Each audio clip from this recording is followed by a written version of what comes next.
नमस्कार, मैं हूं आपके साथ नम्रता। उत्तर प्रदेश की कानून व्यवस्था कितनी दुरुस्त है, इसका अंदाजा आप इसी बात से लगा सकते हैं कि अपराधी अपराध छोड़कर सरेंडर करने लगे हैं। पुलिस गिरफ्त में खड़े न जाने कितने अपराधी अब तक ये कबूल कर चुके हैं कि आगे से वो कभी कोई गलत काम नहीं करेंगे। कई हिस्ट्री शीटर्स तो खुद थाने पहुंचकर पुलिस अधिकारियों के पैर पकड़ रहे हैं कि हमें बचा लीजिए, हम कोई अपराध अब नहीं करेंगे। छोटे मोटे अपराधी तो छोड़िए, बड़े से बड़े बाहुबलियों को योगी सरकार ने असलियत बता दी। उन्हें अच्छे से समझा दिया कि यूपी में रहना है तो बाहुबल तो छोड़ना पड़ेगा। अब देखिए ना, मुख्तार अंसारी, अतीक अहमद, विकास दुबे, इन सभी का क्या हाल हुआ ये सबने देखा। योगी राज में इन बाहुबलियों और कुख्यातों की दुर्गति हो चुकी है। एक दौर था जब इनका पूरा साम्राज्य खड़ा था। इनके खिलाफ कार्रवाई तो दूर, इनकी तरफ देखने तक की हिम्मत ना ही शासन की थी ना ही प्रशासन की। लेकिन यूपी में योगी के आते ही सबसे पहले इन्हीं पर नकेल कसी गई। जो मान गया वो ठीक, जो नहीं माना फिर उसकी अवैध संपत्ति का ब्यौरा निकाला गया, उनको कुर्क कराया गया। कहीं कहीं पर तो अवैध निर्माण पर बुलडोजर भी चलवाया गया। अब इसी व्यवस्था को और दुरुस्त करने के लिए सीएम योगी ने बड़ा ऐलान किया और कहा कि पुलिस का खौफ इतना होना चाहिए कि सायरन की आवाज सुनते ही अपराधी कांप उठे। सीएम योगी ने यह बात उस वक्त कही जब वो बागपत दौरे पर थे। आप जानते ही हैं कि साल 2024 में लोकसभा चुनाव होने हैं। ऐसे में पश्चिम यूपी की जनता को साधने की जिम्मेदारी योगी आदित्यनाथ को दी जा सकती है और इसीलिए योगी ने अभी से लोगों के बीच पैंठ बनानी शुरू कर दी है। इसी कड़ी में जब योगी यूपी के बागपत पहुंचे तो यहां पर उन्होंने कई बड़े ऐलान किए और इसी दौरान उन्होंने पुलिस को भी नसीहत दी और कहा, पुलिस का खौफ इतना होना चाहिए कि हूटर की आवाज सुनते ही अपराधी कांप जाए। रात में पुलिस की बेहतर से बेहतर पेट्रोलिंग होनी चाहिए। यूपी में अपराध और अपराधियों के लिए कोई जगह नहीं है। अपराधियों को किसी भी हालत में बख्शा नहीं जाना चाहिए। हमने पहले दिन से ही यूपी में अपराधियों के नाश का संकल्प लिया था और उसे पूरा कर रहे हैं। योगी ने कहा, लोगों का जनप्रतिनिधियों से बेहतर संवाद होना चाहिए। शासन की योजनाओं से हर किसी को जोड़ा जाना चाहिए और ध्यान रखा जाए कि लाभार्थियों को योजना का पूरा लाभ मिले। वैसे सिर्फ बागपत में ही नहीं, सीएम योगी अपने कई भाषणों में अपराध मुक्त यूपी का जिक्र कर चुके हैं। चलिए आपको योगी के ऐसे ही बयान के साथ छोड़े जा रहे हैं। आपका इस पूरी खबर पर क्या कहना है, कमेंट करके हमें जरूर बताइए। गलत लोगों के हाथों में रामपुरी चाकू पड़ा था, उन्होंने इसे शोषण का जरिया और व्यक्तिगत स्वार्थ का अड्डा बना दिया था।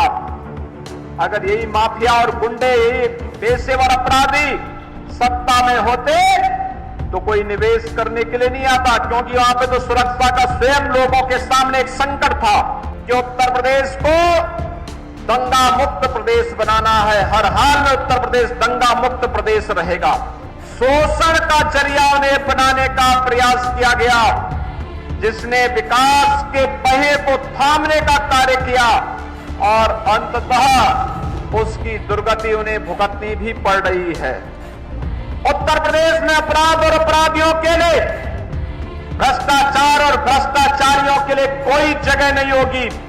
इसमें हम पूरी सख्ती के साथ इन तत्वों को कानून के दायरे में ला करके सजा दिलाने का कार्य करेंगे और इस दिशा में सरकार की कार्रवाई आगे बढ़ रही है। गलत लोगों के हाथों में रामपुरी चाकू पड़ा था, उन्होंने इसे शोषण का जरिया और व्यक्तिगत स्वार्थ का अड्डा बना दिया था। और मैं बार बार कहता रहा हूं कि रामपुर की अपनी पौराणिक और ऐतिहासिक पहचान रही है।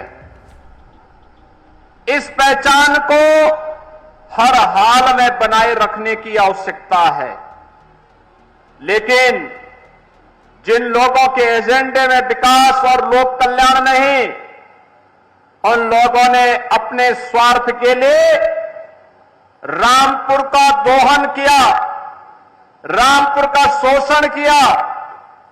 विकास की परियोजनाएं रामपुर को ध्यान में रख करके नहीं, लोक कल्याण को ध्यान में रख करके नहीं, गांव, गरीब, किसान, नौजवान, महिलाएं और समाज के विभिन्न तबके के हितों को ध्यान में रख करके नहीं, बल्कि व्यक्ति केंद्रित बनाते हुए शोषण का जरिया उन्हें बनाने का प्रयास किया गया, जिसने विकास के पहिए को थामने का कार्य किया और अंततः उसकी दुर्गति उन्हें भुगतनी भी पड़ रही है।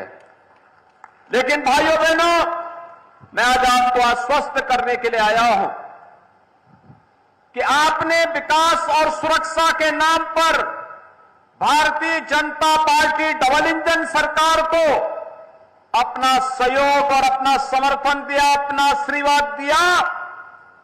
उस आशीर्वाद और सहयोग के लिए आपका आभार व्यक्त करते हुए आपको आश्वस्त करने के लिए मैं आया हूं कि हर हाल में विकास की योजनाएं अब रामपुर में बिना भेदभाव के आएंगी। इनको कोई रोक नहीं सकता है और उसके साथ अपने आप को जोड़ने के लिए आज मैं आपके पास आया हूं। मुझे बताया गया कि राजा राम सिंह कठेर के नाम पर इस जनपद को जाना जाता है और उनके नाम पर 2020 में पनबड़िया फ्लाईओवर का नाम हमारी सरकार ने उन्हीं के नाम पर भी रखा हुआ है। और यही कारण था कि राजकीय मुतुर्जा इंटर कॉलेज को एक पार्टी विशेष का कार्यालय बना दिया गया और अपनी निजी स्कूल में उसे बदलने का कार्य किया गया। इसी प्रकार से यहां के 200 वर्ष पुराने शैक्षिक संस्थान मदरसा आलिया को भी एक निजी विद्यालय में बदलने का कार्य हुआ था। उसके समृद्ध पुस्तकालय की जो दुर्लभ हस्तलिखित पुस्तकें थी, बिना किसी अनुमति के उन्हें जबरन कब्जा करने का प्रयास हुआ था। लेकिन भाइयों बहनों, सरकार ने वापस मदरसा आलिया पे हस्त लिखित जो पांडुलिपियां थी उन्हें वापस उन्हें देकर के उसको संरक्षित करने का कार्य भी किया और कहा कि दुर्लभ पांडुलिपियों के साथ खिलवाड़ करने की छूट किसी को नहीं दी जा सकती है।